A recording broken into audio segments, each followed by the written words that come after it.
Capítulo 19. La consecución de la paz. La curación y la fe. Dijimos anteriormente que cuando una situación se ha dedicado completamente a la verdad, la paz es inevitable. La consecución de esta es el criterio por medio del cual se puede determinar con seguridad si dicha dedicación fue total. Mas dijimos también que es imposible alcanzar la paz sin tener fe, pues lo que se le entrega a la verdad para que ésta sea su único objetivo, se lleva a la verdad mediante la fe.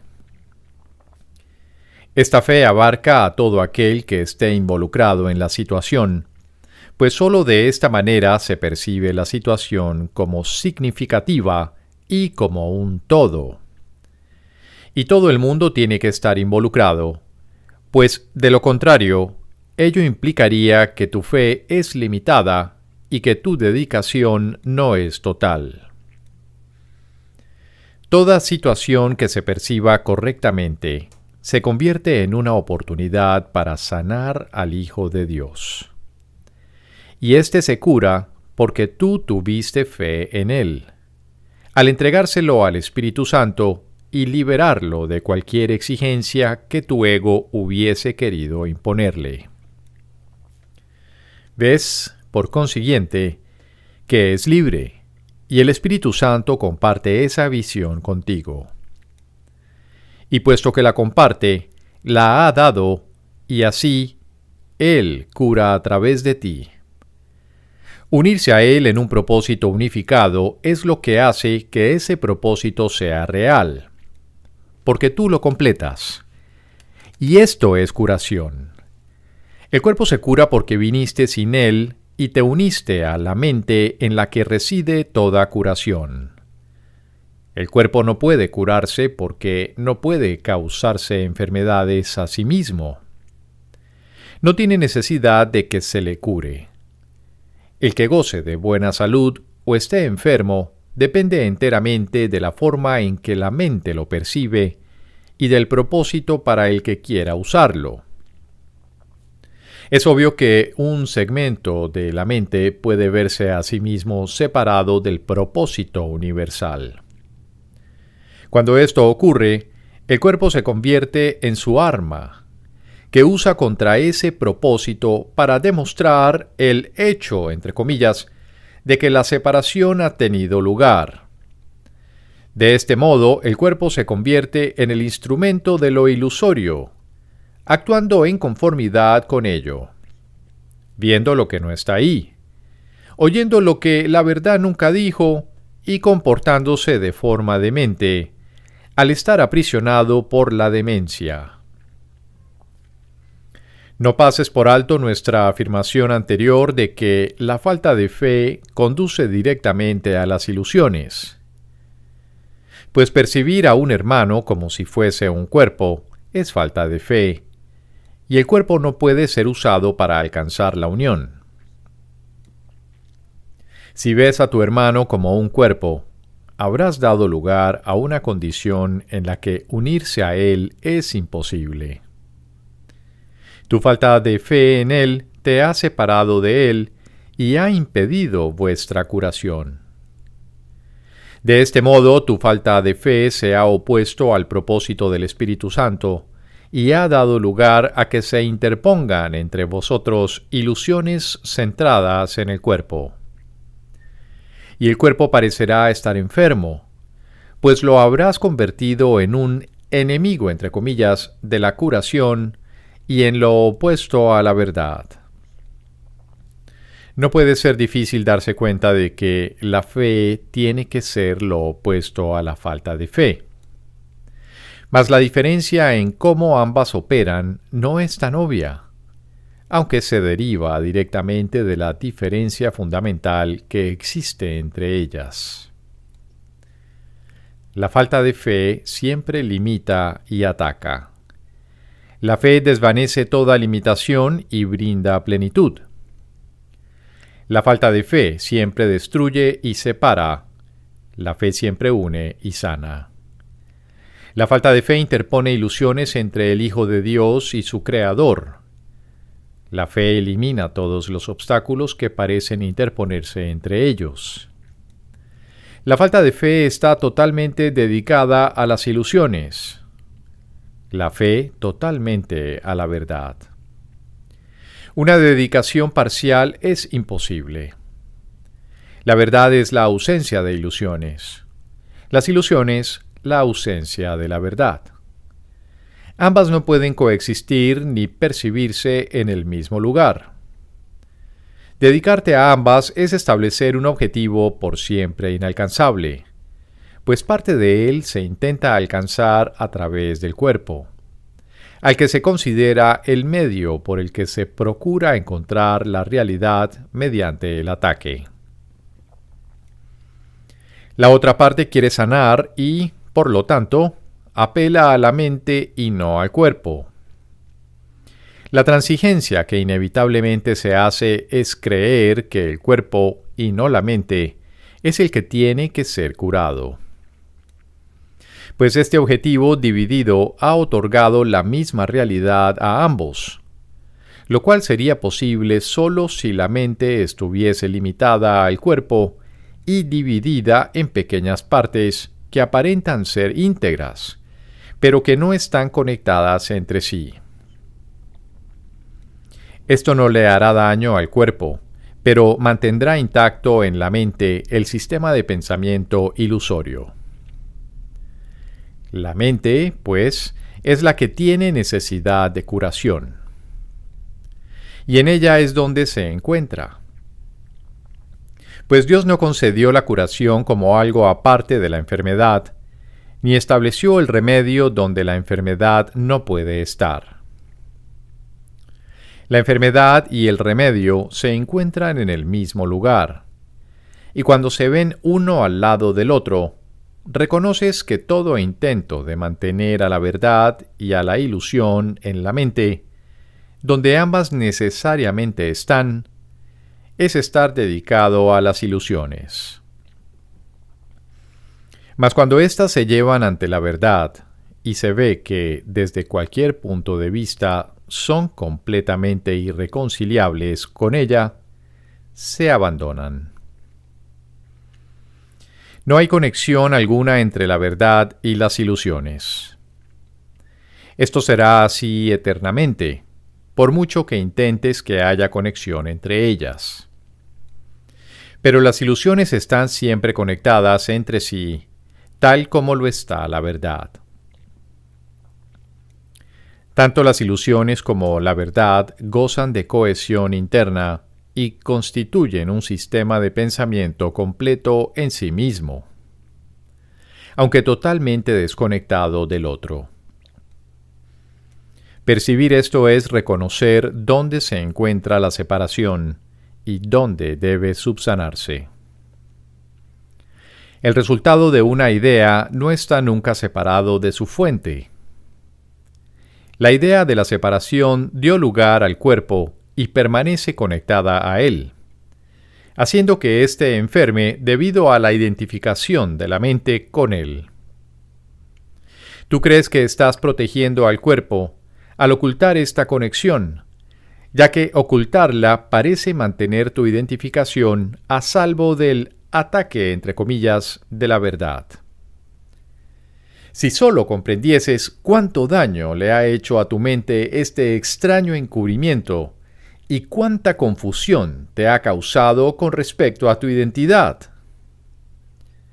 No comprendes la magnitud de la devastación que tu falta de fe ha ocasionado, pues la falta de fe es un ataque que parece estar justificado por sus resultados.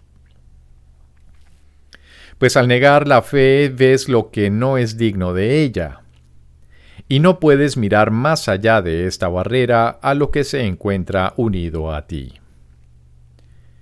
Tener fe es sanar.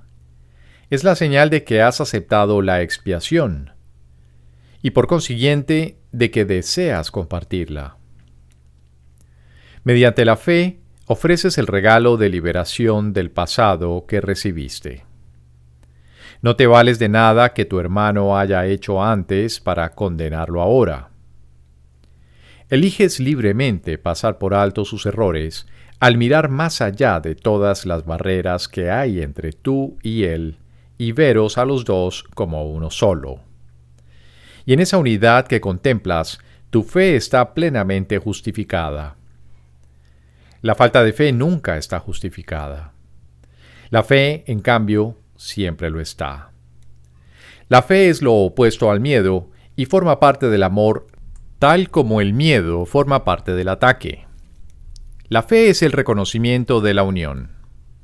Es el benévolo reconocimiento de que cada hermano es un hijo de tu amorosísimo Padre, amado por Él como lo eres tú, y por lo tanto, amado por ti como si fueses tú mismo. Su amor es lo que te une a tu hermano, y debido a su amor, no desearías mantener a nadie excluido del tuyo. Cada hermano aparece tal como se le percibe en el instante santo, unido a ti en tu propósito de ser liberado de la culpabilidad. Al ver al Cristo en él, Él sana, porque contemplas en Él lo que hace que tener fe en todos esté justificado eternamente. La fe es el regalo de Dios a través de aquel que Él te ha dado. La falta de fe contempla al Hijo de Dios y lo juzga indigno de perdón. Pero a través de los ojos de la fe, se ve que el Hijo de Dios ya ha sido perdonado y que está libre de toda culpa que Él mismo se echó encima. La fe lo ve solo como es ahora porque no se fija en el pasado para juzgarlo, sino que únicamente ve en Él lo mismo que vería en ti. No ve a través de los ojos del cuerpo, ni recurre a cuerpos para darse validez a sí misma.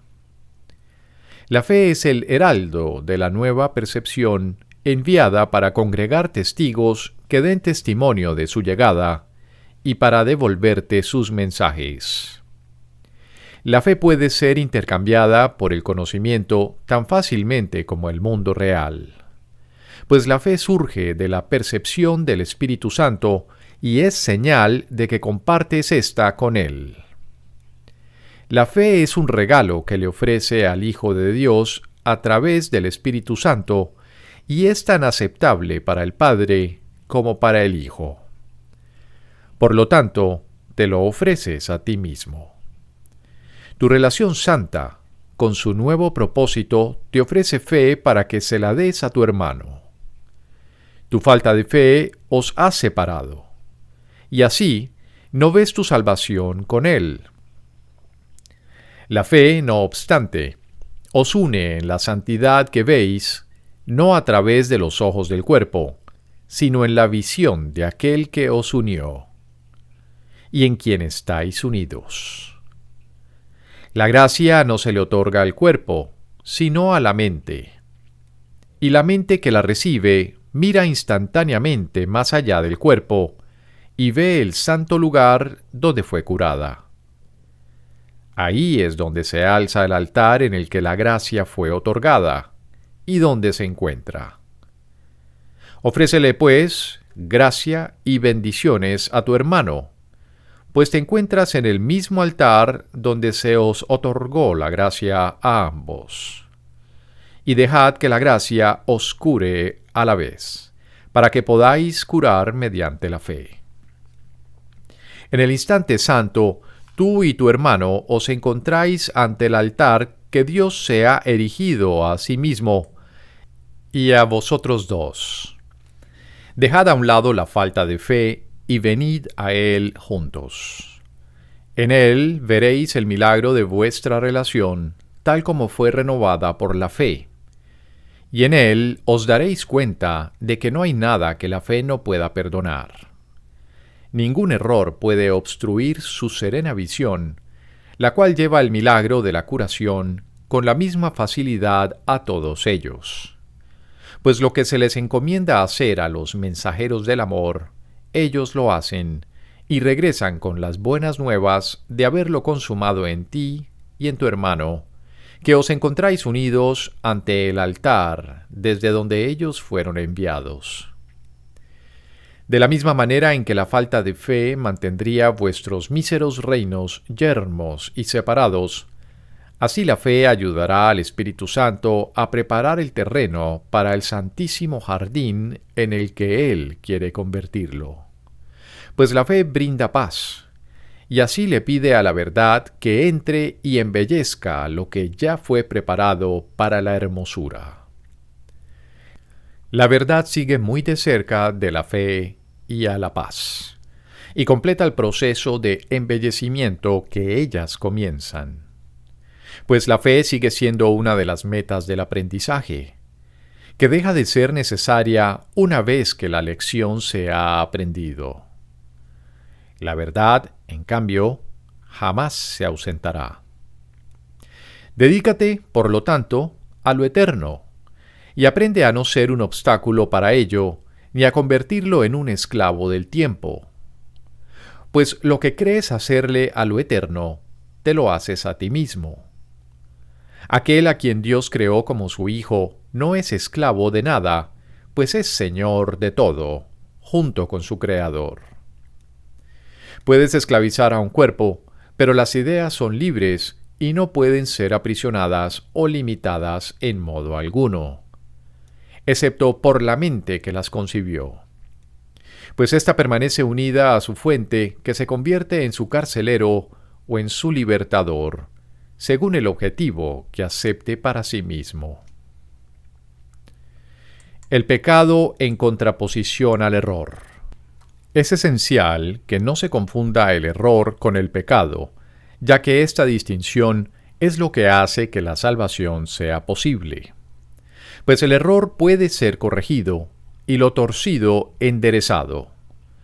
Pero el pecado, de ser posible, sería irreversible.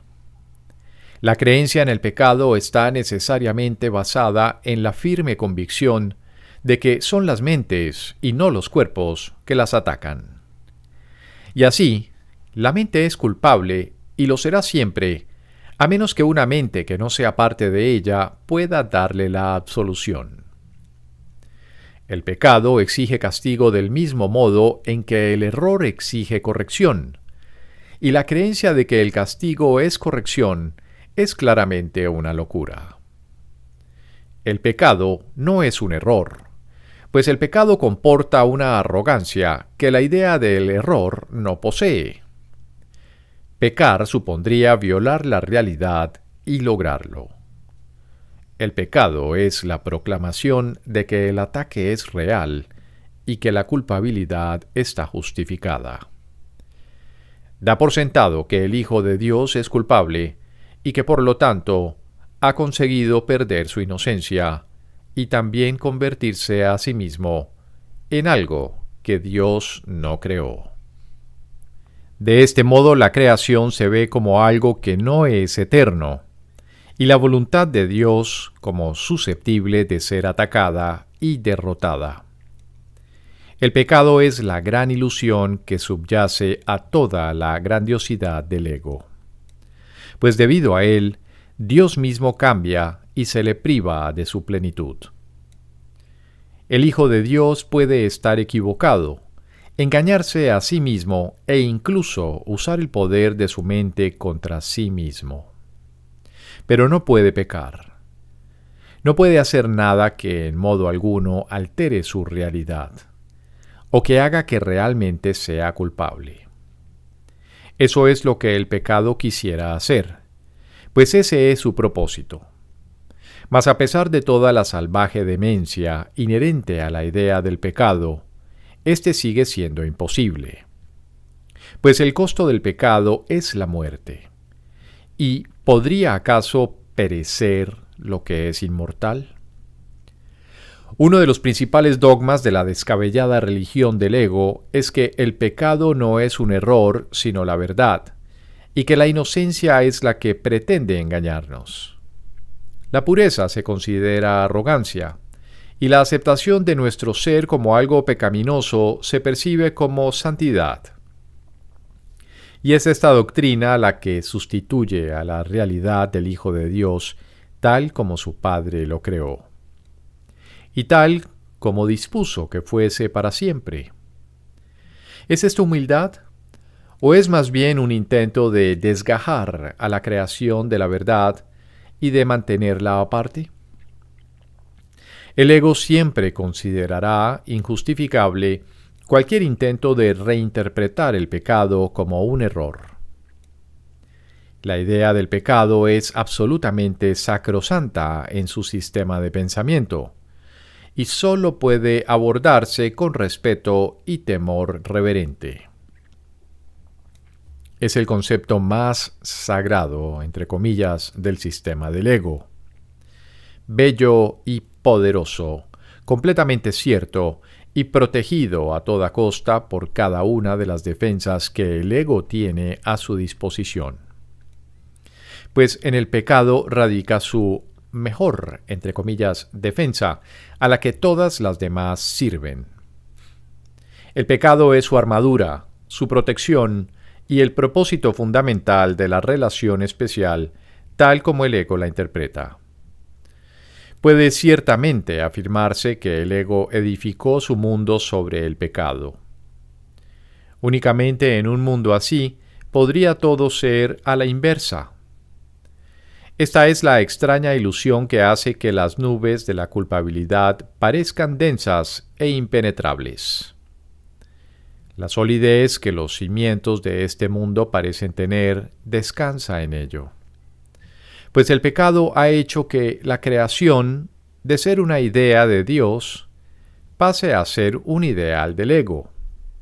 Un mundo que Él rige, compuesto de cuerpos inconscientes y capaces de caer presa de la corrupción y decadencia más absolutas. Si esto es un error, la verdad puede deshacerlo fácilmente, pues todo error puede ser corregido solo con que se le permita a la verdad juzgarlo. Pero si al error se le otorga el rango de verdad, ¿ante qué se podría llevar? La santidad, entre comillas, del pecado se mantiene intacta debido únicamente a este extraño mecanismo. En cuanto que verdad, el pecado es inviolable, y todo se lleva ante él para ser juzgado. Mas si es un error, es el que tiene que ser llevado ante la verdad. Es imposible tener fe en el pecado, pues el pecado es falta de fe. Mas es posible tener fe en el hecho de que cualquier error puede ser corregido.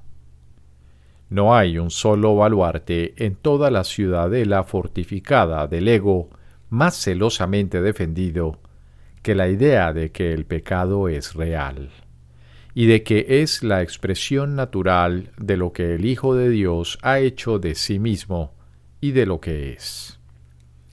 Para el ego eso no es un error, pues esa es su realidad. La verdad, entre comillas, de la que nunca se podrá escapar.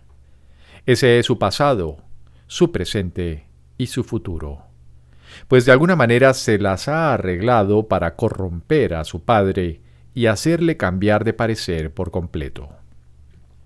Llora, pues, la muerte de Dios, a quien el pecado asesinó.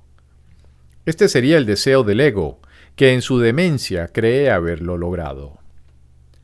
¿No preferirías que todo esto no fuese más que una equivocación completamente corregible y de la que fuese tan fácil escapar que rectificarla totalmente sería tan sencillo como atravesar la neblina y llegar hasta el sol?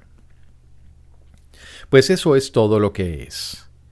Quizás te sientes tentado de coincidir con el ego en que es mucho mejor ser pecador que estar equivocado. Mas piensa detenidamente antes de permitirte a ti mismo tomar esa decisión. No la tomes a la ligera, pues es la elección entre el cielo y el infierno. La irrealidad del pecado. La atracción de la culpabilidad reside en el pecado, no en el error. El pecado volverá a repetirse por razón de esta atracción. El miedo puede hacerse tan agudo que al pecado se le ruega su expresión. Pero mientras la culpabilidad continúe siendo atractiva, la mente sufrirá y no abandonará la idea del pecado. Pues la culpabilidad todavía la llama, y la mente la oye y la desea ardientemente, y se deja cautivar voluntariamente por su enfermiza atracción. El pecado es una idea de perversidad que no puede ser corregida, pero que, sin embargo, será siempre deseable. Al ser parte esencial de lo que el ego cree que eres, siempre la desearás. Y solo un vengador, con una mente diferente de la tuya, podría acabar con ella valiéndose del miedo. El ego no cree que sea posible que lo que el pecado realmente invoca, y a lo que el amor siempre responde, es al amor y no al miedo. Pues el ego lleva el pecado ante el miedo, exigiendo castigo. Mas el castigo no es sino otra forma de proteger la culpabilidad, pues lo que merece castigo tuvo que haber sucedido realmente. El castigo es siempre el gran protector del pecado, al que trata con respeto y a quien honra por su perversidad. Lo que clama por castigo tiene que ser verdad, y lo que es verdad no puede sino ser eterno, y se seguirá repitiendo sin cesar, pues deseas lo que consideras real, y no lo abandonas. Un error, en cambio, no es algo atractivo. Lo que ves claramente como una equivocación, deseas que se corrija. A veces, un pecado se comete una y otra vez, con resultados obviamente angustiosos, pero sin perder su atractivo. Mas de pronto cambias su condición, de modo que de ser un pecado pasa a ser simplemente un error. Ahora ya no lo seguirás cometiendo. Simplemente no lo volverás a hacer y te desprenderás de él, a menos que todavía te sigas sintiendo culpable. Pues en ese caso, no harás sino cambiar una forma de pecado por otra, reconociendo que era un error, pero impidiendo su corrección. Eso no supone realmente un cambio en tu percepción, pues es el pecado y no el error el que exige castigo. El Espíritu Santo no puede castigar al pecado. Reconoce los errores y su deseo es corregirlos todos, tal como Dios le encargó que hiciese. Pero no conoce el pecado, ni tampoco puede ver errores que no puedan ser corregidos. Pues la idea de un error incorregible no tiene sentido para él. Lo único que el error pide es corrección, y eso es todo. Lo que pide castigo no está realmente pidiendo nada. Todo error es necesariamente una petición de amor. ¿Qué es entonces el pecado? ¿Qué otra cosa podría ser sino una equivocación que quieres mantener oculta? Una petición de ayuda que no quieres que sea oída, y que por lo tanto se queda sin contestar. En el tiempo, el Espíritu Santo ve claramente que el Hijo de Dios puede cometer errores. En esto compartes su visión, mas no compartes su criterio con respecto a la diferencia que existe entre el tiempo y la eternidad. Y cuando la corrección se completa, el tiempo se convierte en eternidad. El Espíritu Santo puede enseñarte a ver el tiempo de manera diferente y a ver más allá de él, pero no podrá hacerlo mientras sigas creyendo en el pecado. En el error sí puedes creer, pues éste puede ser corregido por la mente. Pero el pecado es la creencia de que tu percepción es inalterable y de que la mente tiene que aceptar como verdadero lo que le dicta la percepción. Si la mente no obedece, se la juzga como desquiciada. De ese modo, la mente, que es el único poder que podría cambiar la percepción, se mantiene en un estado de impotencia y restringida al cuerpo por miedo al cambio de percepción que su maestro, que es uno con ella, le brindaría. Cuando te sientas tentado de pensar que el pecado es real, recuerda esto: si el pecado es real, ni tú ni Dios lo sois. Si la creación es extensión, el Creador tiene que haberse extendido a sí mismo, y es imposible que lo que forma parte de él sea completamente diferente del resto. Si el pecado es real, Dios no puede sino estar en pugna consigo mismo. Tiene que estar dividido, debatiéndose entre el bien y el mal, ser en parte cuerdo y en parte demente, pues tiene que haber creado aquello que quiere destruirlo y que tiene el poder de hacerlo. ¿No sería más fácil creer que has estado equivocado que creer eso? Mientras creas que tu realidad o la de tu hermano está limitada a un cuerpo, seguirás creyendo en el pecado. Mientras creas que los cuerpos se pueden unir, seguirás encontrando atractiva la culpabilidad y considerando el pecado como algo de inestimable valor. Pues la creencia de que los cuerpos limitan a la mente conduce a una percepción del mundo en la que la prueba de la separación parece abundar por todas partes. Así, Dios y su creación parecen estar separados y haber sido derrocados.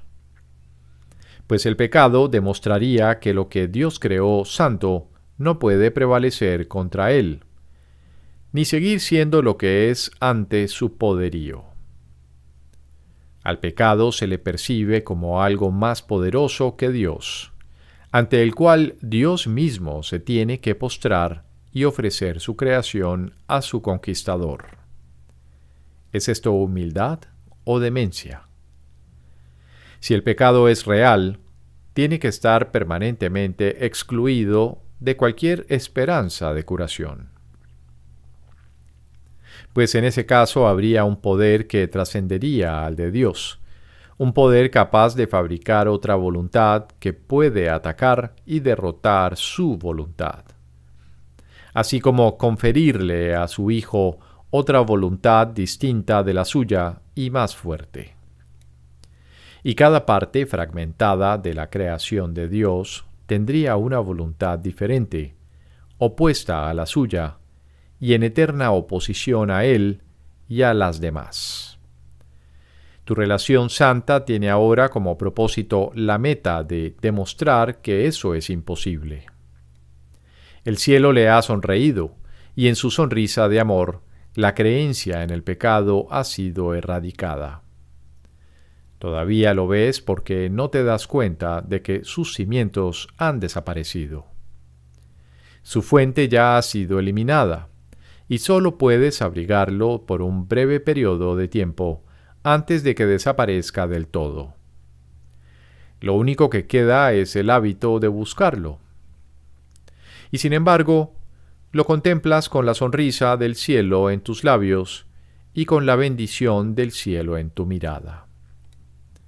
No seguirás viendo el pecado por mucho más tiempo, pues en la nueva percepción, la mente lo corrige cuando parece presentarse y se vuelve invisible. Los errores se reconocen de inmediato y se llevan enseguida ante la corrección para que ésta los sane y no para que los oculte. Serás curado del pecado y de todas sus atrocidades en el instante en que dejes de conferirle poder sobre tu hermano. Y lo ayudarás a superar sus errores al liberarlo jubilosamente de la creencia en el pecado. En el instante santo verás refulgir la sonrisa del cielo sobre ti y sobre tu hermano. Y derramarás luz sobre él, en jubiloso reconocimiento de la gracia que se te ha concedido. pues el pecado no puede prevalecer contra una unión que el cielo ve con beneplácito. Tu percepción sanó en el instante santo que el cielo te dio. Olvídate de lo que has visto y eleva tus ojos con tu fe hacia lo que ahora puedes ver. Las barreras que impiden el paso al cielo desaparecerán ante tu santa mirada, pues a ti que eras ciego, se te ha concedido la visión y ahora puedes ver. No busques lo que ha sido eliminado, sino la gloria que ha sido restituida para que tú la veas. Mira a tu Redentor y contempla lo que Él quiere que tú veas en tu hermano, y no permitas que el pecado vuelva a cegar tus ojos. Pues el pecado te mantendría separado de Él, pero tu Redentor quiere que veas a tu hermano como te ves a ti mismo. Vuestra relación es ahora un templo de curación, un lugar donde todos los que están fatigados pueden venir a descansar. En ella se encuentra el descanso que les espera a todos después de la jornada. Y gracias a vuestra relación, todos se encuentran más cerca de ese descanso. Los obstáculos a la paz. A medida que la paz comience a extenderse desde lo más profundo de tu ser para abarcar a toda la filiación y ofrecerle descanso, se topará con muchos obstáculos. Algunos de ellos los tratarás de imponer tú. Otros parecerán provenir de otras partes, de tus hermanos o de diversos aspectos del mundo externo. La paz, no obstante, los envolverá dulcemente a todos, extendiéndose más allá de ellos sin obstrucción alguna. La extensión del propósito del Espíritu Santo desde tu relación a otras personas, para incluirlas amorosamente dentro de ella, es la manera en que Él armonizará medios y fin. La paz que Él ha depositado muy hondo dentro de ti y tu hermano se extenderá quedamente a cada aspecto de vuestras vidas, rodeándoos a ambos de radiante felicidad y con la sosegada certeza de que gozáis de absoluta protección. Y vosotros llevaréis su mensaje de amor, seguridad y libertad a todo aquel que se acerque a vuestro templo, donde la curación le espera. No tendréis que esperar para darle esto, pues le llamaréis y él os responderá, reconociendo en vuestra llamada la llamada a Dios. Y vosotros lo albergaréis y le daréis descanso tal como se os dio a vosotros. Todo esto es lo que harás. Para ello, no obstante, la paz que ya mora en lo más profundo de tu ser debe primero expandirse y trasponer los obstáculos que situaste ante ella. Esto es lo que harás, pues nada que se emprenda con el Espíritu Santo queda inconcluso. No puedes estar seguro de nada de lo que ves fuera de ti, pero de esto sí puedes estar seguro. El Espíritu Santo te pide que le ofrezcas un lugar de reposo donde tú puedas descansar en él. Él te contestó y entró a formar parte de vuestra relación. ¿No quieres corresponder a su gracia y entablar una relación con él? Pues fue él quien le confirió a tu relación el regalo de la santidad, sin la cual te habría resultado eternamente imposible apreciar a tu hermano. Él solo te pide que aceptes por él la gratitud que le debes. Y cuando contemplas a tu hermano con infinita benevolencia, lo estás contemplando a él. Pues estás mirando allí donde él está, y no donde no está. No puedes ver al Espíritu Santo, pero puedes ver a tus hermanos correctamente. Y la luz en ellos te mostrará todo lo que necesites ver. Cuando la paz que mora en ti se haya extendido hasta abarcar a todo el mundo, la función del Espíritu Santo aquí se habrá consumado. ¿Qué necesidad habrá de ver entonces? Cuando Dios mismo haya dado el paso final, el Espíritu Santo reunirá todas las gracias que le hayas dado y toda la gratitud que le hayas ofrecido, y las depositará dulcemente ante su Creador en el nombre de su Santísimo Hijo. Y el Padre las aceptará en su nombre. ¿Qué necesidad hay de ver en presencia de su gratitud? El primer obstáculo: el deseo de deshacerte de la paz. El primer obstáculo que la paz debe salvar es tu deseo de deshacerte de ella, pues no puede extenderse a menos que la conserves. Tú eres el centro desde donde ella irradia hacia afuera, para invitar a otros a entrar. Tú eres su hogar, su tranquila morada desde donde se extiende serenamente hacia el exterior, aunque sin abandonarte jamás. Si la dejase sin hogar, ¿cómo podría entonces morar dentro del Hijo de Dios? Si la paz se ha de diseminar por toda la creación, tiene que empezar contigo, y desde ti extenderse a cada hermano que llame, y llevarle descanso por haberse unido a ti. ¿Por qué querrías dejar a la paz sin hogar? ¿Qué es lo que crees que tendría que desalojar para poder morar contigo? ¿Cuál parece ser el costo que tanto te resistes a pagar? La pequeña barrera de arena todavía se interpone entre tu hermano y tú. ¿La reforzarías ahora? No se te pide que la abandones solo para ti. Cristo te lo pide para sí mismo. Él quiere llevar paz a todo el mundo, mas ¿cómo lo podría hacer si no a través de ti? ¿Dejarías que un pequeño banco de arena, un muro de polvo, una aparente y diminuta barrera se interpusiese entre tus hermanos y la salvación?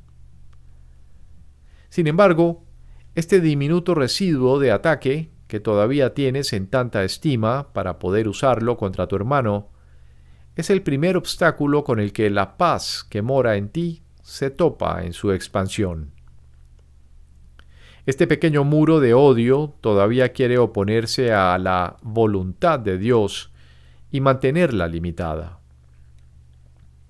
El propósito del Espíritu Santo se encuentra en paz dentro de ti, mas aún no estás dispuesto a dejar que se una a ti completamente.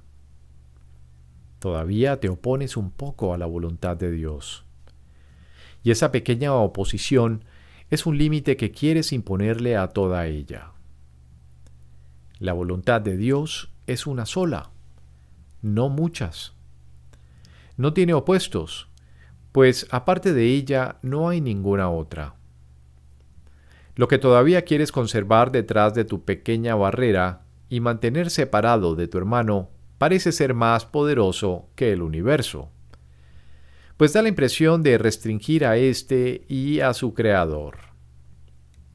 Y lo que este pequeño muro pretende es nublar el propósito del cielo y mantenerlo oculto de él. ¿Rechazarías la salvación que te ofrece el dador de la salvación? Pues en eso es en lo que te has convertido. De la misma manera en que la paz no podría alejarse de Dios, tampoco podría alejarse de ti. No tengas miedo de este pequeño obstáculo, pues no puede frenar la voluntad de Dios. La paz fluirá a través de él y se unirá a ti sin impedimentos. No se te puede negar la salvación. Es tu meta. Aparte de eso no hay nada más que elegir. No tienes ninguna meta aparte de la de unirte a tu hermano, ni ninguna aparte de aquella que le pediste al Espíritu Santo que compartiese contigo. el pequeño muro se derrumbará silenciosamente bajo las alas de la paz. Pues la paz enviará a sus mensajeros desde ti a todo el mundo, y las barreras se derrumbarán ante su llegada con la misma facilidad con la que superará aquellas que tú interpongas. Vencer al mundo no es más difícil que superar tu pequeño muro. Pues en el milagro de tu relación santa, una vez libre de esa barrera, se encuentran todos los milagros. No hay grados de dificultad en los milagros, pues todos ellos son lo mismo. Cada uno supone una dulce victoria de la atracción del amor sobre la atracción de la culpabilidad. ¿Cómo no iba a poder lograrse esto dondequiera que se emprendiese? La culpabilidad no puede levantar barreras reales contra ello. Y todo lo que parece interponerse entre tu hermano y tú, tiene que desaparecer por razón de la llamada que contestaste. Desde ti que respondiste, aquel que te contestó quisiera llamar a otros. Su hogar reside en tu relación santa. No trates de interponerte entre él y su santo propósito, pues es también el tuyo. Permítele en cambio que extienda dulcemente el milagro de vuestra relación a todos los que están incluidos en dicho milagro, tal como fue concedido. Reina un silencio en el cielo, una feliz expectativa, un pequeño respiro lleno de júbilo en reconocimiento del final de la jornada, pues el cielo te conoce bien, tal como tú lo conoces a él. Ninguna ilusión se interpone entre tu hermano y tú ahora. No pongas tu atención en el pequeño muro de sombras. El sol se ha elevado por encima de él. ¿Cómo iba a poder una sombra impedir que se viese el sol? De igual modo, las sombras tampoco pueden ocultar de ti la luz en la que a las ilusiones les llega su fin. Todo milagro no es más que el final de una ilusión. Tal fue la jornada, tal su final. Y en la meta de verdad que aceptaste, a todas las ilusiones les llegará su fin. El insignificante y demente deseo de deshacerte de aquel que invitaste y expulsarlo no puede sino generar conflicto. A medida que contemplas el mundo, ese insignificante deseo, desarraigado y flotando a la deriva, puede posarse brevemente sobre cualquier cosa, pues ahora no tiene ningún propósito. Antes de que el Espíritu Santo entrase a morar contigo, parecía tener un magno propósito: la dedicación fija e inalterable al pecado y a sus resultados. Ahora deambula sin rumbo, vagando a la deriva, causando tan solo mínimas interrupciones en la llamada del amor. Este minúsculo deseo, esta diminuta ilusión, este residuo microscópico de la creencia en el pecado, es todo lo que queda de lo que en su tiempo pareció ser el mundo. Ya no es una inexorable barrera a la paz. Su vano deambular hace que sus resultados parezcan ser más erráticos e impredecibles que antes. Sin embargo, ¿qué podría ser más inestable que un sistema ilusorio rígidamente organizado? Su aparente estabilidad no es otra cosa que la debilidad que lo envuelve, la cual lo abarca todo. La variabilidad que el pequeño residuo produce indica simplemente cuán limitados son sus resultados. ¿Cuán poderosa puede ser una diminuta pluma ante las inmensas alas de la verdad? ¿Podría acaso oponerse al vuelo de un águila o impedir el avance del verano? podría interferir en los efectos que el sol veraniego produciría sobre un jardín cubierto de nieve? Ve con cuánta facilidad se puede levantar y transportar este pequeño vestigio para no volver jamás. Despídete de él con alegría, no con pesar, pues de por sí no es nada, ni significaba nada cuando la fe que tenías en su protección era mayor. ¿No preferirías darle la bienvenida al cálido sol veraniego en lugar de poner tu atención en un copo de nieve que está derritiéndose y tiritar pensando en el frío invernal? La atracción de la culpabilidad. La atracción de la culpabilidad hace que se le tenga miedo al amor, pues el amor nunca se fijaría en la culpabilidad en absoluto. La naturaleza del amor es contemplar solamente la verdad, donde se ve a sí mismo, y fundirse con ella en santa unión y en compleción. De la misma forma en que el amor no puede sino mirar más allá del miedo, así el miedo no puede ver el amor. Pues en el amor reside el fin de la culpabilidad tan inequívocamente como que el miedo depende de ella. El amor solo se siente atraído por el amor. Al pasar por alto completamente a la culpabilidad, el amor no ve el miedo. Al estar totalmente desprovisto de ataque, es imposible que pueda temer. El miedo se siente atraído por lo que el amor no ve, y ambos creen que lo que el otro ve no existe. El miedo contempla la culpabilidad con la misma devoción con la que el amor se contempla a sí mismo. Y cada uno de ellos envía sus mensajeros, que retornan con mensajes escritos en el mismo lenguaje que se utilizó al enviarlos.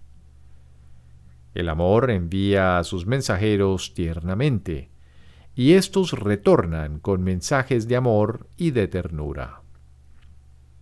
A los mensajeros del miedo se les ordena con aspereza que vayan en busca de culpabilidad, que hagan acopio de cualquier retazo de maldad y de pecado que puedan encontrar sin que se les escape ninguno, so pena de muerte, y que los depositen ante su Señor y Amo respetuosamente. La percepción no puede obedecer a dos amos que piden distintos mensajes en lenguajes diferentes. El amor pasa por alto aquello en lo que el miedo se cebaría. Lo que el miedo exige, el amor ni siquiera lo puede ver. La intensa atracción que la culpabilidad siente por el miedo está completamente ausente de la tierna percepción del amor. Lo que el amor contempla no significa nada para el miedo y es completamente invisible. Las relaciones que se entablan en este mundo son el resultado de cómo se ve el mundo, y esto depende de la emoción a la que se pidió que enviara sus mensajeros para que lo contemplasen y regresasen trayendo noticias de lo que vieron. A los mensajeros del miedo se les adiestra mediante el terror, y tiemblan cuando su amo los llama para que les sirvan. Pues el miedo no tiene compasión ni siquiera con sus amigos. Sus mensajeros saquean culpablemente todo cuanto pueden en su desesperada búsqueda de culpabilidad, pues su amo los deja hambrientos y a la intemperie, instigando en ellos la crueldad, permitiéndoles que se sacien únicamente de lo que llevan. Ni el más leve atisbo de culpabilidad se escapa de sus ojos hambrientos, y en su despiadada búsqueda de pecados se abalanzan sobre cualquier cosa viviente que vean, y dando chillidos se la llevan a su amo para que él la devore. No envíes al mundo a esos crueles mensajeros para que lo devoren y se ceben en la realidad, pues te traerán noticia de carne, pellejo y huesos. Se les ha enseñado a buscar lo corruptible y a retornar con los buches repletos de cosas podridas y descompuestas. Para ellos tales cosas son bellas, ya que parecen mitigar las crueles punzadas del hambre, pues el dolor del miedo los pone frenéticos, y para evitar el castigo de aquel que los envía, le ofrecen lo que tienen en gran estima. El Espíritu Santo te ha dado los mensajeros del amor, para que los envíes en lugar de aquellos que adiestraste mediante el terror. Están tan ansiosos de devolverte lo que tienen en gran estima como los otros. Si los envías, solo verán lo bello y lo puro, lo tierno y lo bondadoso. Tendrán el mismo cuidado de que no se les escape ningún acto de caridad, ninguna ínfima expresión de perdón, ni ningún hálito de amor. Y retornarán con todas las cosas bellas que encuentren para compartirlas amorosamente contigo.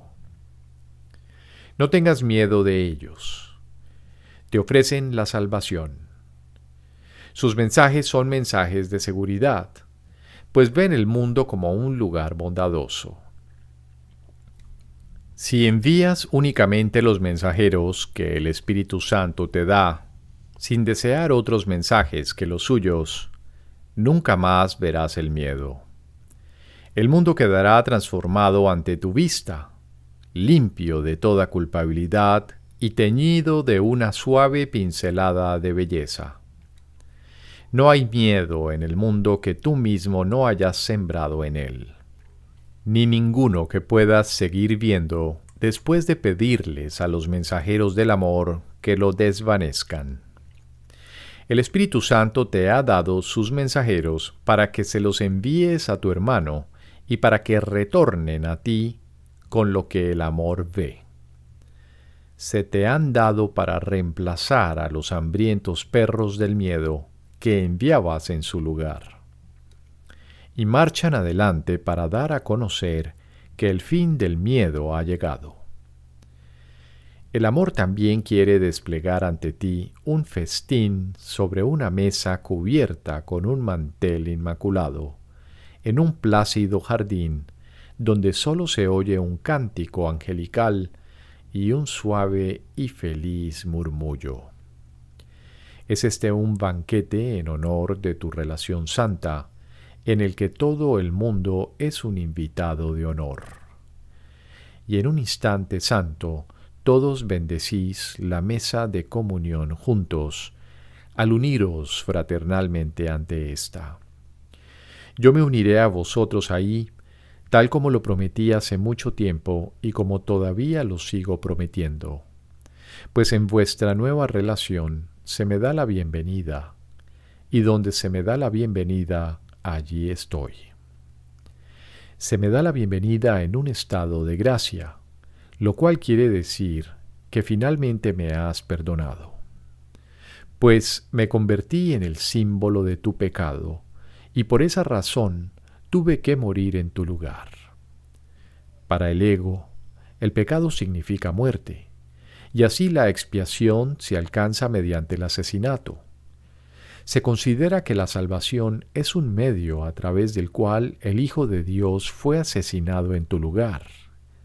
¿Mas iba acaso a ofrecerte a ti, a quien quiero, mi cuerpo, sabiendo lo insignificante que es? ¿O por el contrario te enseñaría que los cuerpos no nos pueden separar?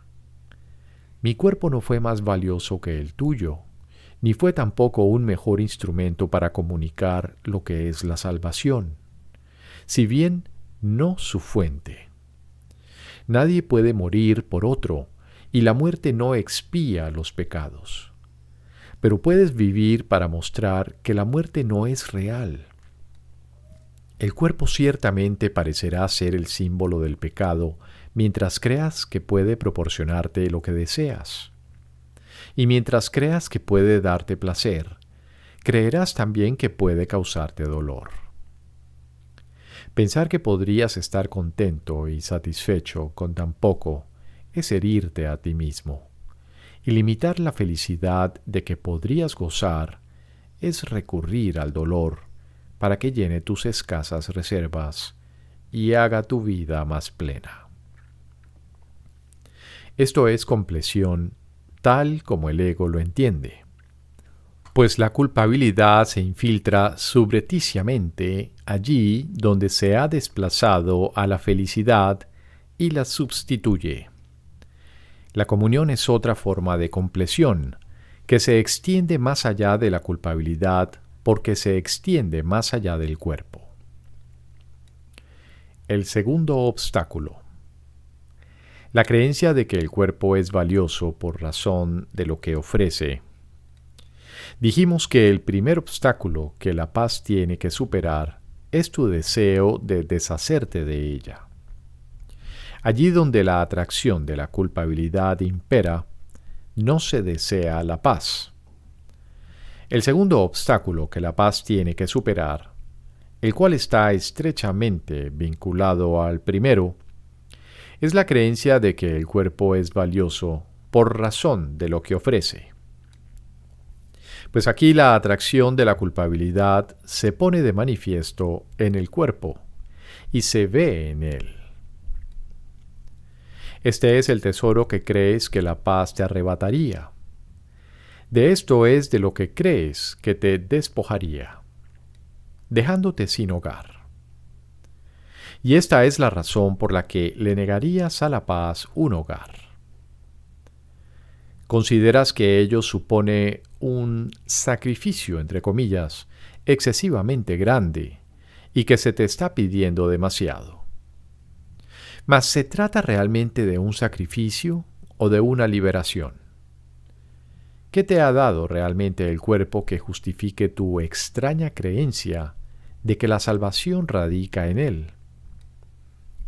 ¿No te das cuenta de que eso es la creencia en la muerte? En esto es en lo que se centra la percepción según la cual la expiación es un asesinato. He aquí la fuente de la idea de que el amor es miedo. A los mensajeros del Espíritu Santo se les envía mucho más allá del cuerpo, para que exhorten a la mente a unirse en santa comunión y a estar en paz. Tal es el mensaje que yo les di para ti. Solo los mensajeros del miedo ven el cuerpo, pues van en busca de lo que puede sufrir. ¿Es acaso un sacrificio que se le aparte a uno de lo que puede sufrir? El Espíritu Santo no te exige que sacrifiques la esperanza de obtener placer a través del cuerpo, pues no hay esperanza alguna de que el cuerpo te pueda proporcionar placer. Pero tampoco puede hacer que tengas miedo del dolor. El dolor es el único sacrificio, entre comillas, que el Espíritu Santo te pide y lo que quiere eliminar. La paz se extiende desde ti únicamente hasta lo eterno, y lo hace desde lo eterno en ti. Fluye a través de todo lo demás. El segundo obstáculo no es más impenetrable que el primero. Tú no quieres ni deshacerte de la paz, ni limitarla. ¿Qué otra cosa pueden ser esos obstáculos que quieres interponer entre la paz y su avance, sino barreras que sitúas entre tu voluntad y sus logros? Deseas la comunión, no el festín del miedo. Deseas la salvación, no el dolor de la culpabilidad. Y deseas tener por morada a tu Padre y no a una mísera choza de barro. En tu relación santa se encuentra el Hijo de tu Padre, el cual nunca ha dejado de estar en comunión con Él ni consigo mismo. Cuando acordaste unirte a tu hermano, reconociste esto. Reconocer eso no te cuesta nada, sino que te libera de tener que hacer cualquier clase de pago. Has pagado un precio exorbitante por tus ilusiones, y nada de eso por lo que tanto has pagado te ha brindado paz. ¿No te alegra saber que el cielo no puede ser sacrificado y que no se te puede pedir ningún sacrificio? No puedes interponer ningún obstáculo en nuestra unión, pues yo ya formo parte de tu relación santa. Juntos superaremos cualquier obstáculo, pues nos encontramos ya dentro del portal, no afuera. Cuán fácilmente se abren las puertas desde adentro, dando paso a la paz, para que bendiga a un mundo agotado. ¿Cómo iba a hacernos difícil pasar de largo las barreras cuando te has unido a lo ilimitado? En tus manos está poner fin a la culpabilidad.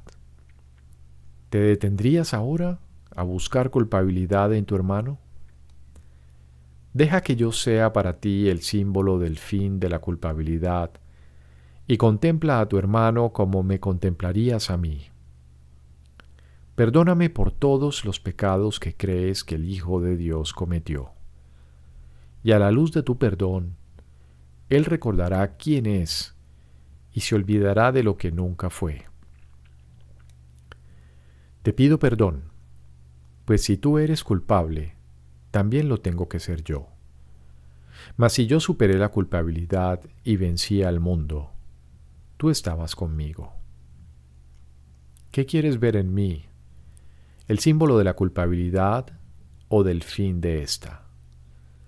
Pues recuerda que lo que yo signifique para ti es lo que verás dentro de ti mismo. Desde tu relación santa, la verdad proclama la verdad y el amor se contempla a sí mismo. La salvación fluye desde lo más profundo del hogar que nos ofrecisteis a mi Padre y a mí. Y allí estamos juntos, en la serena comunión en la que el Padre y el Hijo están unidos. Venid, oh fieles, a la santa unión del Padre y del Hijo en vosotros, y no os mantengáis aparte de lo que se os ofrece como muestra de agradecimiento por haberle dado a la paz su hogar en el cielo. Llevad a todo el mundo el jubiloso mensaje del fin de la culpabilidad, y todo el mundo contestará. Piensa en lo feliz que te sentirás cuando todos den testimonio del fin del pecado y te muestren que el poder de éste ha desaparecido para siempre. ¿Dónde puede seguir habiendo culpabilidad una vez que la creencia en el pecado ha desaparecido? ¿Y dónde está la muerte una vez que se ha dejado de oír para siempre a su gran defensor? Perdóname por tus ilusiones y libérame del castigo que me quieres imponer por lo que no hice. Y al enseñarle a tu hermano a ser libre, aprenderás lo que es la libertad que yo enseñé, y por lo tanto me liberarás a mí. Formo parte de tu relación santa. Sin embargo, preferirías aprisionarme tras los obstáculos que interpones a la libertad e impedirme llegar hasta ti. Mas no es posible mantener alejado a uno que ya está ahí. Y en él se hace posible que nuestra comunión, en la que ya estamos unidos, sea el foco de la nueva percepción que derramará la luz que reside en ti por todo el mundo. La atracción del dolor. Tu pequeño papel consiste únicamente en entregarle al Espíritu Santo la idea del sacrificio en su totalidad y aceptar la paz que Él te ofrece a cambio, sin imponer ningún límite que impida su extensión, lo cual limitaría tu conciencia de ella. Pues lo que Él otorga tiene que extenderse si quieres disponer de su poder ilimitado y utilizarlo para liberar al Hijo de Dios. No es de este poder de lo que quieres deshacerte, y puesto que ya dispones de él, no puedes limitarlo. Si la paz no tiene hogar, tampoco lo tenemos ni tú ni yo. Y aquel que es nuestro hogar se queda sin hogar junto con nosotros. ¿Es eso lo que quieres? ¿Deseas ser un eterno vagabundo en busca de paz? ¿Pondrías tus esperanzas de paz y felicidad en lo que no puede sino fracasar? Tener fe en lo eterno está siempre justificado, pues lo eterno es siempre benévolo, infinitamente paciente y totalmente amoroso. Te aceptará totalmente y te colmará de paz. Pero solo se puede unir a lo que ya está en paz, dentro de ti, lo cual es tan inmortal como lo es lo eterno. El cuerpo no puede proporcionarte ni paz, ni desasosiego, ni alegría, ni dolor. Es un medio, no un fin. De por sí no tiene ningún propósito, sino solo el que se le atribuye. El cuerpo parecerá ser aquello que constituya el medio para alcanzar el objetivo que tú le asignes. Solo la mente puede fijar propósitos, y solo la mente puede discernir los medios necesarios para su logro, así como justificar su uso. Tanto la paz como la culpabilidad son estados mentales que se pueden alcanzar. Y esos estados son el hogar de la emoción que los suscita, que por consiguiente es compatible con ellos. Examina entonces qué es lo que es compatible contigo. Esta es la elección que tienes ante ti, y es una elección libre. Mas todo lo que radica en ella vendrá con ella, y lo que crees ser jamás puede estar separado de ella. El cuerpo aparenta ser el gran traidor de la fe.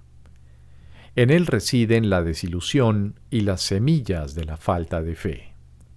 Mas solo si le pides lo que no puede dar.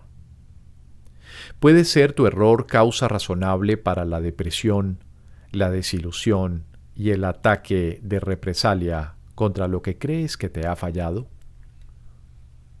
No uses tu error para justificar tu falta de fe. No has pecado, pero te has equivocado con respecto a lo que significa tener fe. Mas la corrección de tu error te dará motivos para tener fe. Es imposible tratar de obtener placer a través del cuerpo y no hallar dolor. Es esencial que esta relación se entienda, ya que el ego la considera la prueba del pecado.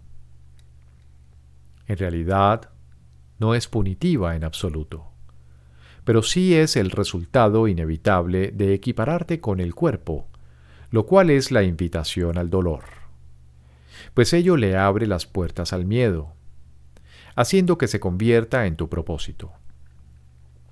La atracción de la culpabilidad no puede sino entrar con él, y cualquier cosa que el miedo le ordene hacer al cuerpo es, por lo tanto, dolorosa. Este compartirá el dolor de todas las ilusiones, y la ilusión de placer se experimentará como dolor. ¿No es acaso esto inevitable? El cuerpo, a las órdenes del miedo, irá en busca de culpabilidad y servirá a su amo, cuya atracción por la culpabilidad mantiene intacta toda la ilusión de su existencia. En esto consiste, pues, la atracción del dolor. Regido por esta percepción, el cuerpo se convierte en el siervo del dolor.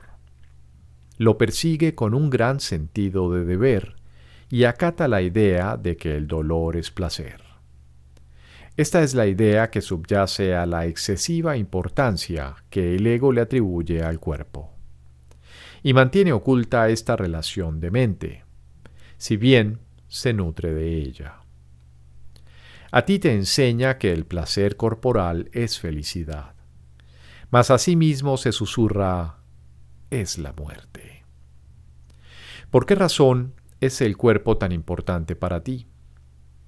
Aquello de lo que se compone ciertamente no es valioso, y es igualmente cierto que no puedes sentir nada. Te transmite las sensaciones que tú deseas, pues el cuerpo al igual que cualquier otro medio de comunicación, recibe y transmite los mensajes que se le dan. Pero estos le son completamente indiferentes. Todos los sentimientos con los que se revisten dichos mensajes los proporcionan el emisor y el receptor.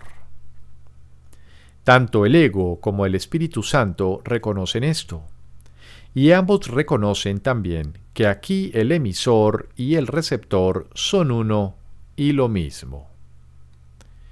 El Espíritu Santo te dice esto con alegría. El ego te lo oculta, pues no quiere que seas consciente de ello. ¿Quién transmitiría mensajes de odio y de ataque si entendiese que se los está enviando a sí mismo? ¿Quién se acusaría? Se declararía culpable y se condenaría a sí mismo. El ego siempre proyecta sus mensajes fuera de ti, al creer que es otro y no tú el que ha de sufrir por tus mensajes de ataque y culpabilidad. E incluso si tú sufres, el otro ha de sufrir aún más. El supremo engañador reconoce que esto no es verdad, pero como enemigo, entre comillas, de la paz que es, te incita a que proyectes todos tus mensajes de odio y así te liberes a ti mismo. Y para convencerte de que esto es posible, le ordena al cuerpo a que busque dolor en el ataque contra otro, lo llame placer y te lo ofrezca como tu liberación del ataque.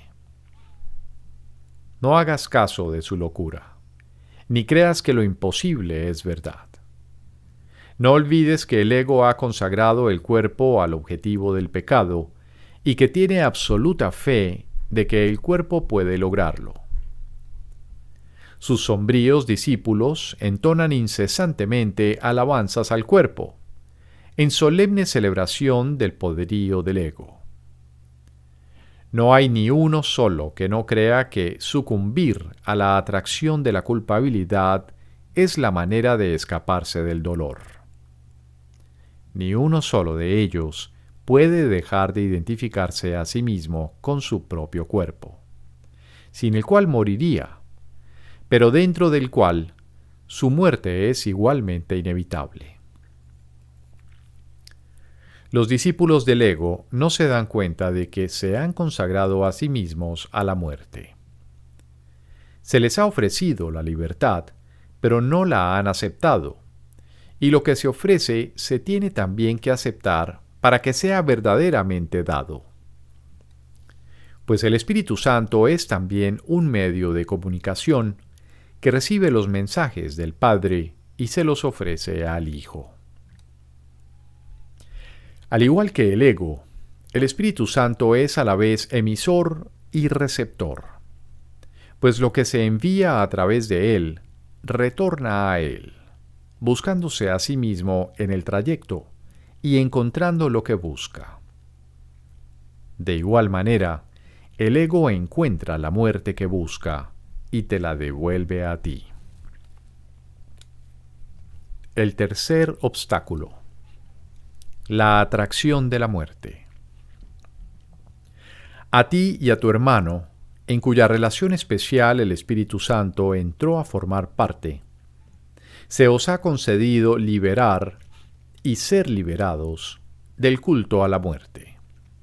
Pues esto fue lo que se os ofreció, y vosotros lo aceptasteis.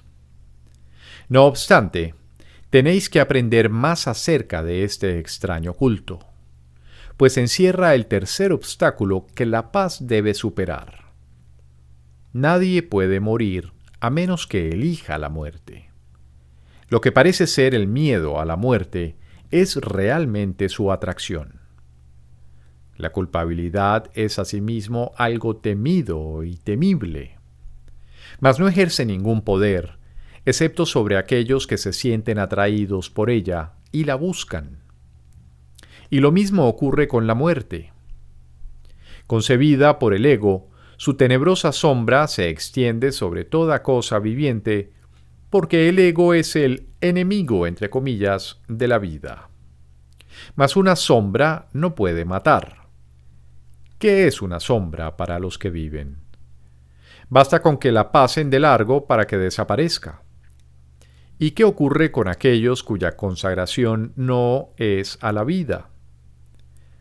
Los pecadores, entre comillas, enlutados, el lúgubre coro del ego, quienes se arrastran penosamente en dirección contraria a la vida, tirando de sus cadenas y marchando en lenta procesión en honor de su sombrío dictador, Señor y amo de la muerte. Toca a cualquiera de ellos con las dulces manos del perdón y observa cómo desaparecen sus cadenas junto con las tuyas. Ve cómo se despoja del ropaje de luto con el que iba vestido a su propio funeral y óyele reírse de la muerte. Gracias a tu perdón puede escapar de la sentencia que el pecado quería imponerle. Esto no es arrogancia, es la voluntad de Dios. ¿Qué podría ser imposible para ti que elegiste que su voluntad fuese la tuya? ¿Qué significado podría tener la muerte para ti? Tu dedicación no es a la muerte ni a su amo. Cuando aceptaste el glorioso propósito del Espíritu Santo en vez del ego, renunciaste a la muerte y la sustituiste por la vida. Ya sabemos que ninguna idea abandona su fuente. Y la muerte es el resultado del pensamiento al que llamamos ego. Tan inequívocamente como la vida es el resultado del pensamiento de Dios. El cuerpo incorruptible. El pecado, la culpabilidad y la muerte se originaron en el ego, en clara oposición a la vida, a la inocencia y a la voluntad de Dios mismo. ¿Dónde puede hallarse semejante oposición, sino en las mentes enfermizas de los desquiciados que se han consagrado a la locura y se oponen firmemente a la paz del cielo? Pero una cosa es segura. Dios, que no creó ni el pecado ni la muerte, no dispone que tú estés aprisionado por ellos, pues Él no conoce ni el pecado ni sus resultados.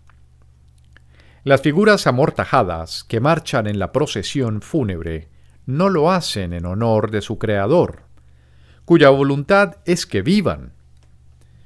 No están acatando su voluntad, sino oponiéndose a ella.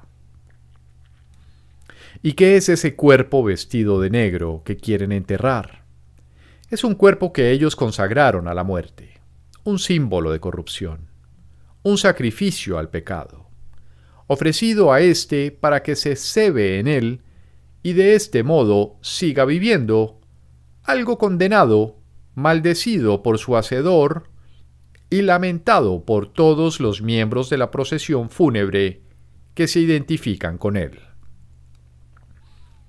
Tú que crees haber sentenciado al Hijo de Dios a esto, eres arrogante. Pero tú que quieres liberarlo, no haces sino honrar la voluntad de su Creador. La arrogancia del pecado, el orgullo de la culpabilidad, el sepulcro de la separación, son todos parte de tu consagración a la muerte, lo cual aún no has reconocido. El brillo de culpabilidad con el que revestiste al cuerpo no haría sino destruirlo. Pues lo que el ego ama, lo mata por haberle obedecido. Pero no puede matar a lo que no le obedece. Tú tienes otra consagración que puede mantener al cuerpo incorrupto y en perfectas condiciones mientras sea útil para tu santo propósito. El cuerpo es tan incapaz de morir como de sentir. No hace nada. De por sí no es ni corruptible ni incorruptible. No es nada. Es el resultado de una insignificante y descabellada idea de corrupción que puede ser corregida. Pues Dios ha contestado a esta idea demente con una suya, una respuesta que no se ha alejado de él y que por lo tanto lleva al Creador a la conciencia de toda mente que haya oído su respuesta y la haya aceptado. A ti que estás dedicado a lo incorruptible, se te ha concedido, mediante tu aceptación, el poder de liberar de la corrupción.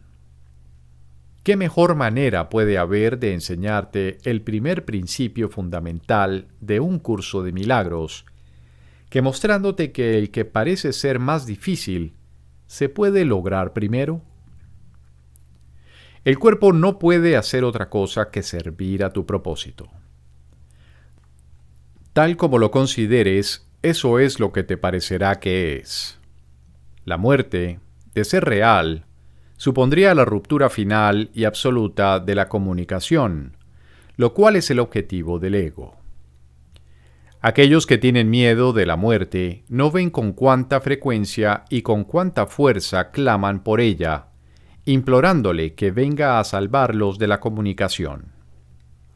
Pues consideran que la muerte es un refugio, el gran salvador tenebroso que libera de la luz de la verdad.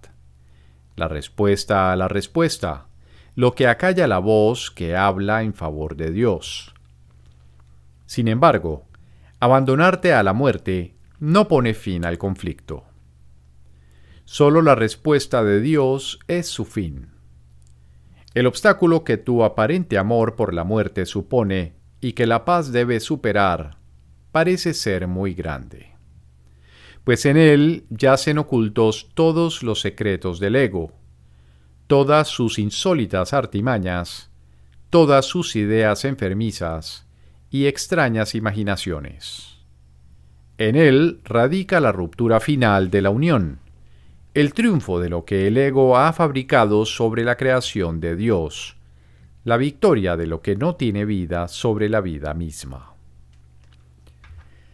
Bajo el polvoriento contorno de su mundo distorsionado, el ego quiere dar sepultura al Hijo de Dios, a quien ordenó asesinar, y en cuya putrefacción reside la prueba de que Dios mismo es impotente ante el poderío del ego e incapaz de proteger la vida que Él creó contra el cruel deseo de matar del ego. Hermano mío, criatura de Dios, esto no es más que un sueño de muerte. No hay funeral, ni altares tenebrosos, ni mandamientos siniestros, ni distorsionados ritos de condena a los que el cuerpo te pueda conducir. No pidas que se te libere de eso. Más bien, libera al cuerpo de las despiadadas e inexorables órdenes a las que lo sometiste y perdónalo por lo que tú le ordenaste hacer. Al exaltarlo, lo condenaste a morir, pues sólo la muerte podía derrotar a la vida. ¿Y qué otra cosa, sino la demencia, podría percibir la derrota de Dios y creer que es real? El miedo a la muerte desaparecerá a medida que la atracción que ésta ejerce ceda ante la verdadera atracción del amor. El final del pecado, que anida quedamente en la seguridad de tu relación, protegido por tu unión con tu hermano y listo para convertirse en una poderosa fuerza al servicio de Dios, está muy cerca. El amor protege celosamente los primeros pasos de la salvación. La resguarda de cualquier pensamiento que la pudiese atacar y la prepara silenciosamente para cumplir la imponente tarea para la que se te concedió. Los ángeles dan sustento a tu recién nacido propósito. El Espíritu Santo le da abrigo y Dios mismo vela por él. No tienes que protegerlo. Ya dispones de él, pues es inmortal, y en él reside el final de la muerte. ¿Qué peligro puede asaltar al que es completamente inocente? ¿Qué puede atacar al que está libre de culpa? ¿Qué temor podría venir a perturbar la paz de la impecabilidad misma. Si bien lo que se te ha concedido todavía se encuentra en su infancia, está en completa comunicación con Dios y contigo. En sus diminutas manos se encuentran, perfectamente a salvo, todos los milagros que has de obrar, y te los ofrece. El milagro de la vida es eterno, y aunque ha nacido en el tiempo, se le da sustento en la eternidad. Contempla a ese tierno infante, al que diste un lugar de reposo al perdonar a tu hermano, y ve en él la voluntad de Dios. He aquí el bebé de Belén renacido, y todo aquel que le dé abrigo lo seguirá, no a la cruz, sino a la resurrección y a la vida. Cuando alguna cosa te parezca ser una fuente de miedo, cuando una situación te llene de terror y haga que tu cuerpo se estremezca y se vea cubierto con el frío sudor del miedo, recuerda que siempre es por la misma razón.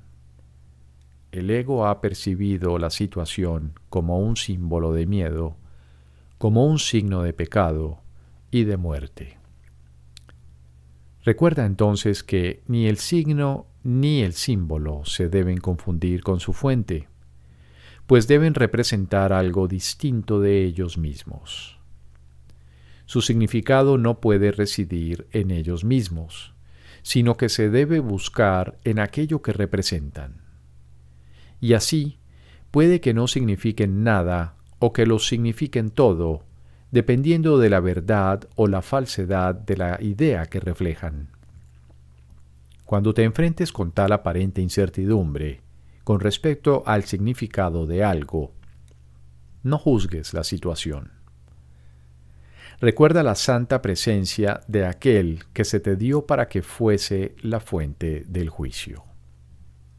Pon la situación en sus manos para que Él la juzgue por ti y di: te entrego esto para que lo examines y juzgues por mí.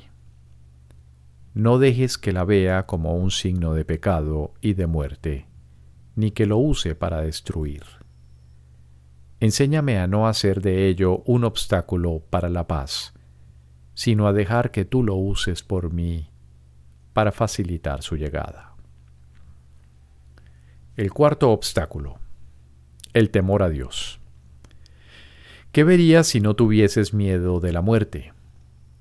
¿Qué sentirías y pensarías si la muerte no te atrajese? Simplemente recordarías a tu Padre. Recordarías al Creador de la vida, la fuente de todo lo que vive, al Padre del universo y del universo de los universos, así como de todo lo que se encuentra más allá de ellos. Y conforme esta memoria surja en tu mente, la paz tendrá todavía que superar el obstáculo final, tras el cual se consuma la salvación y al Hijo de Dios se le restituye completamente la cordura. Pues ahí acaba tu mundo. El cuarto obstáculo a superar pende como un denso velo ante la faz de Cristo. No obstante, a medida que su faz se revela tras él, radiante de júbilo porque él mora en el amor de su Padre, la paz descorrerá suavemente el velo y se apresurará a encontrarse con él y a unirse finalmente a él.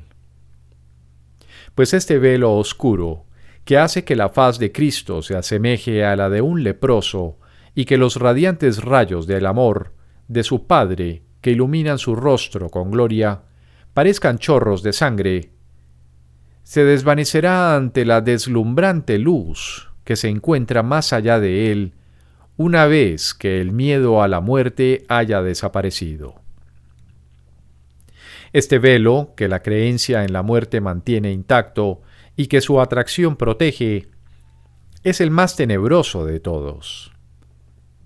La dedicación a la muerte y a su soberanía no es más que el voto solemne, la promesa que en secreto le hiciste al ego de jamás descorrer ese velo, de no acercarte a él y de ni siquiera sospechar que está ahí. Este es el acuerdo secreto al que llegaste con el ego para mantener eternamente en el olvido lo que se encuentra más allá del velo. He aquí tu promesa de jamás permitir que la unión te haga abandonar la separación. La profunda amnesia en la que el recuerdo de Dios parece estar totalmente olvidado. La brecha entre tu ser y tú. El temor a Dios. El último paso de tu disociación. Observa cómo la creencia en la muerte parece salvarte, entre comillas. Pues si ésta desapareciese, ¿a quién le podrías temer sino a la vida? La atracción de la muerte es lo que hace que la vida parezca ser algo feo, cruel y tiránico. Tu miedo a la muerte no es mayor que el que le tienes al ego. Ambos son los amigos que tú has elegido, ya que en tu secreta alianza con ellos has acordado no permitir que jamás se revoque el temor a Dios, de modo que pudieses contemplar la faz de Cristo y unirte a Él en su Padre. Cada obstáculo que la paz debe superar se salva de la misma manera. El miedo que lo originó cede ante el amor que se encuentra detrás. Y así desaparece el miedo. Y lo mismo ocurre con este último obstáculo. El deseo de deshacerte de la paz y de ahuyentar el Espíritu Santo se desvanece en presencia del sereno reconocimiento de que amas a Dios. La exaltación del cuerpo se abandona en favor del espíritu, al que amas como jamás podrías haber amado al cuerpo. Y la atracción de la muerte desaparece para siempre a medida que la atracción del amor despierta en ti y te llama. Desde más allá de cada uno de los obstáculos que te impiden amar, el amor mismo ha llamado. Y cada uno de ellos ha sido superado mediante el poder de atracción que ejerce lo que se encuentra tras ellos. El hecho de que deseases el miedo era lo que hacía que pareciesen insuperables. Mas cuando oíste la voz del amor tras ellos, contestaste y ellos desaparecieron. Y ahora te encuentras aterrorizado ante lo que juraste no volver a mirar nunca más. Bajas la vista al recordar la promesa que les hiciste a tus amigos, entre comillas.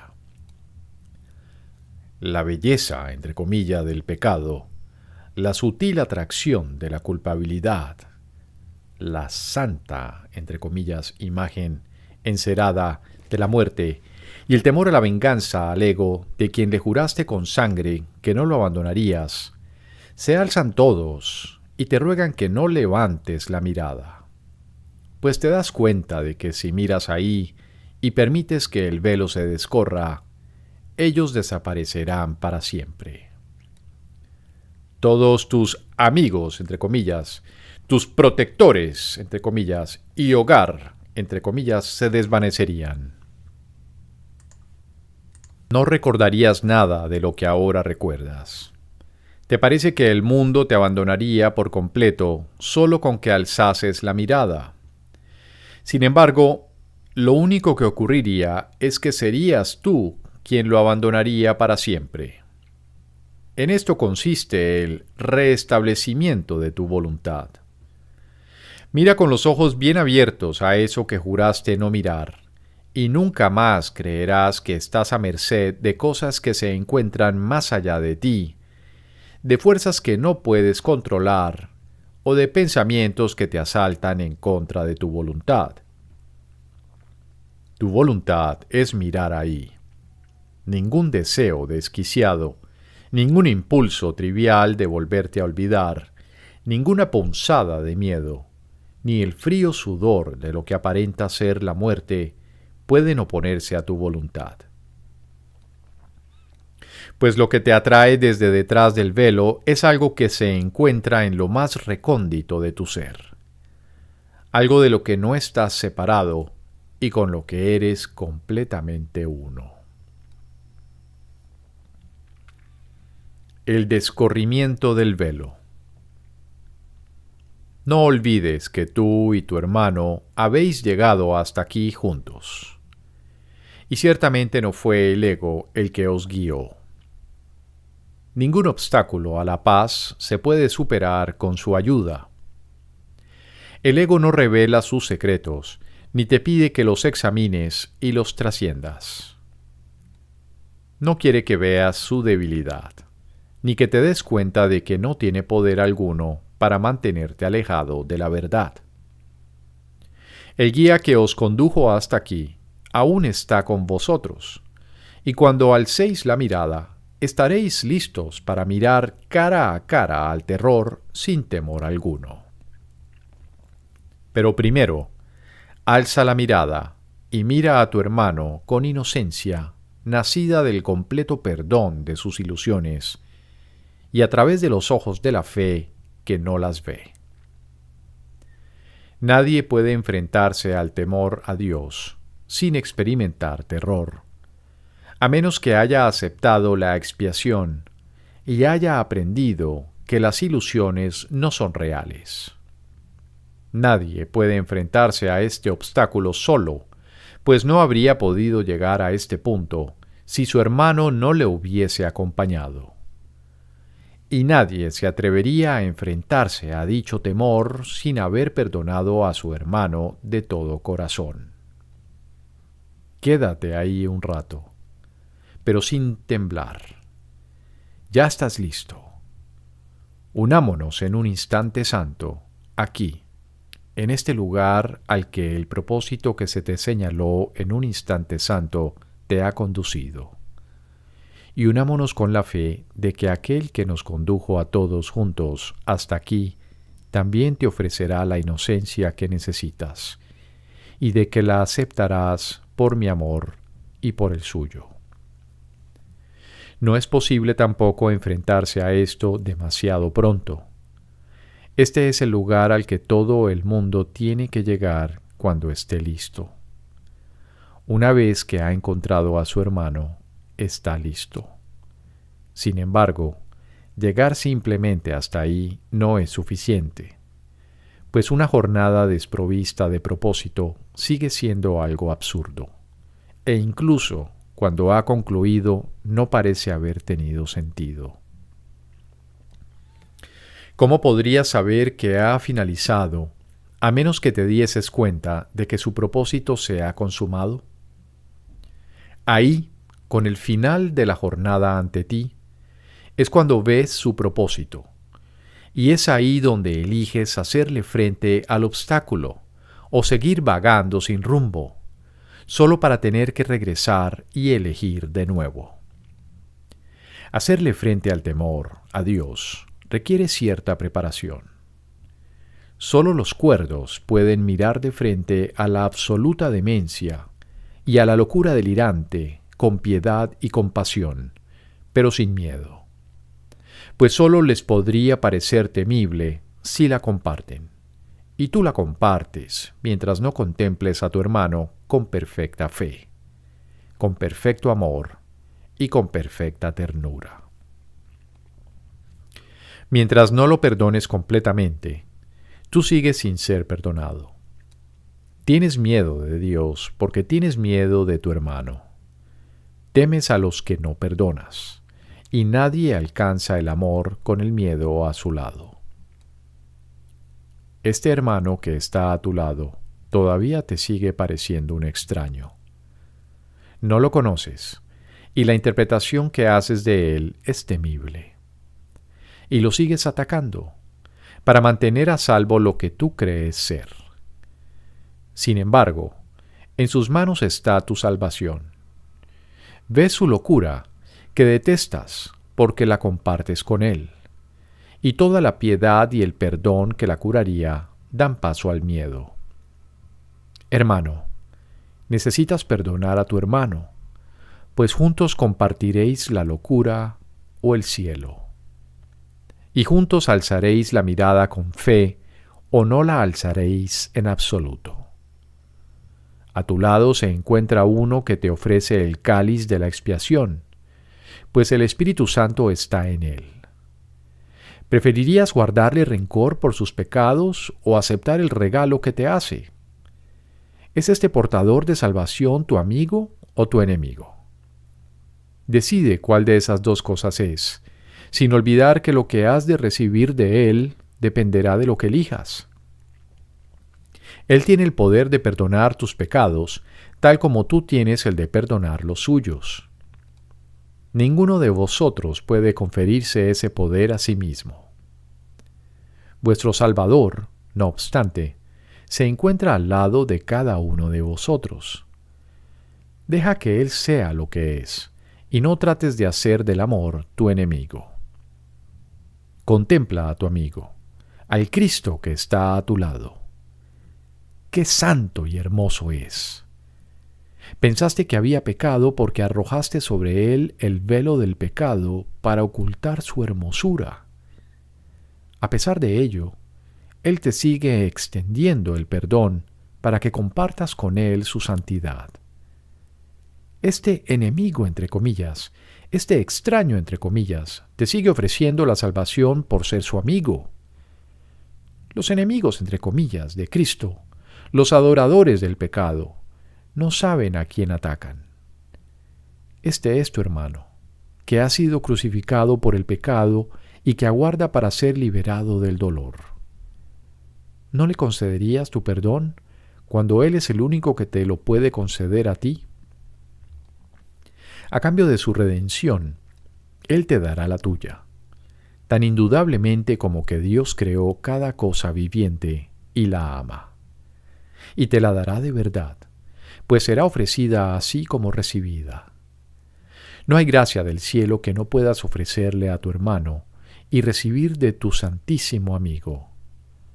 No permitas que te la niegue, pues al recibirla se la ofreces a él, y él recibirá de ti lo que tú recibiste de él. La redención se te ha concedido para que se la des a tu hermano, y para que de esta manera la recibas. Liberas al que perdonas, y participas de lo que das. Perdona los pecados que tu hermano cree haber cometido, así como toda la culpabilidad que crees ver en él. Este es el santo lugar de la resurrección, al que venimos de nuevo y al que retornaremos hasta que la redención se haya consumado y recibido. Antes de condenar a tu hermano, recuerda quién es él, y da gracias a Dios de que sea santo y de que se le haya dado el regalo de la santidad para ti. Únete a él con alegría y elimina todo vestigio de culpabilidad de su perturbada y torturada mente.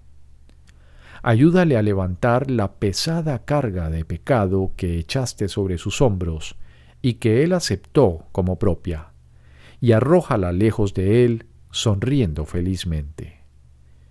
No la oprimas contra su frente como si fuese una corona de espinas, ni lo claves a ella, dejándolo irredento y sin esperanzas. Ten fe en tu hermano, pues la fe, la esperanza y la misericordia son tuyas para que las des. A las manos que dan, se les da el regalo. Contempla a tu hermano y ve en él el regalo de Dios que quieres recibir. Ya es casi la Pascua, la temporada de la resurrección. Concedámonos la redención unos a otros y compartámosla, para podernos levantar unidos en la resurrección y no separados en la muerte. Contempla el regalo de libertad que le di al Espíritu Santo para ti, y liberaos juntos, al ofrecerle al Espíritu Santo ese mismo regalo. Y al dárselo, recibidlo de Él a cambio de lo que le disteis. Él nos conduce a ti y a mí para que nos podamos encontrar aquí, en este sagrado lugar, y juntos tomar la misma decisión. Libera a tu hermano aquí, tal como yo te liberé a ti. Hazle el mismo regalo y contémplalo sin ninguna clase de condena. Considéralo tan inocente como yo te considero a ti, y pasa por alto los pecados que él cree ver en sí mismo.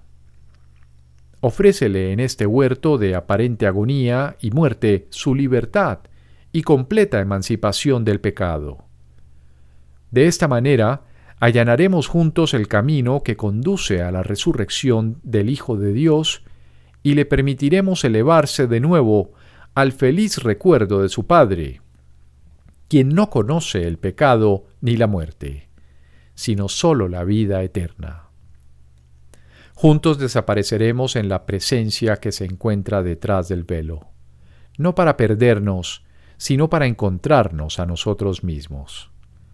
No para que se nos vea, sino para que se nos conozca.